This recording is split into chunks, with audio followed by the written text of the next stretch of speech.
Welcome back to the Daily Bible Chapter. It is Thursday, November the 3rd, 2022. Today we're in 2 Chronicles chapter 32. After these deeds of faithfulness, Sennacherib, king of Assyria, came and entered Judah. He encamped against the fortified cities, thinking to win them over to himself. And when Hezekiah saw that Sennacherib had come, and that his purpose was to make war against Jerusalem, he consulted with his leaders and commanders to stop the water from the springs which were outside the city, and they helped him. Thus many people gathered together, who stopped all the springs and the brook that ran through the land, saying, "Why should the kings of Assyria come and find much water?" And he strengthened himself, built up all the wall that was broken, raised it up to the towers, and built another wall outside. Also he repaired the Millo in the city of David, and made weapons and shields in abundance. Then he set military captains over the people, gathered them together to him in the open square of the city gate, and gave them encouragement, saying, "Be strong and courageous. Do not be afraid nor dismayed before the king of Assyria, nor before all the multitude that is with him. For there are more with us than with him. With him is an arm of flesh, but with us is the Lord our God, to help us and to fight our battles." And the people were strengthened by the words of Hezekiah, king of Judah. After this, Sennacherib, king of Assyria, sent his servants to Jerusalem. But he and all the forces with him laid siege against Lachish, to Hezekiah, king of Judah, and to all Judah who were in Jerusalem, saying, "Thus says Sennacherib, king of Assyria, In what do you trust, that you remain under siege in Jerusalem? Does not Hezekiah persuade you to give yourselves over to die by famine and by thirst, saying, 'The Lord our God will deliver us from the hand of the king of Assyria'? Has not the same Hezekiah taken away his high places and his altars, and commanded Judah and Jerusalem, saying, 'You shall worship before one altar and burn incense on it'? Do you not know what I and my fathers have done to all the peoples of other lands? Were the gods of the nations of those lands in any way able to deliver their lands out of my hand? Who was there among all the gods of those nations that my fathers utterly destroyed, that could deliver his people from my hand, that your God should be able to deliver you from my hand? Now therefore, do not let Hezekiah deceive you or persuade you like this, and do not believe him. For no god of any nation or kingdom was able to deliver his people from my hand or the hand of my fathers. How much less will your God deliver you from my hand?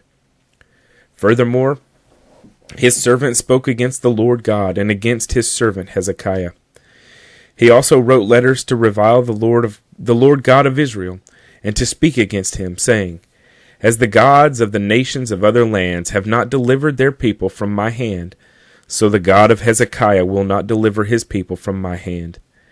Then they called out with a loud voice in Hebrew to the people of Jerusalem who were on the wall, to frighten them and trouble them, that they might take the city. And they spoke against the God of Jerusalem, as against the gods of the people of the earth, the work of men's hands.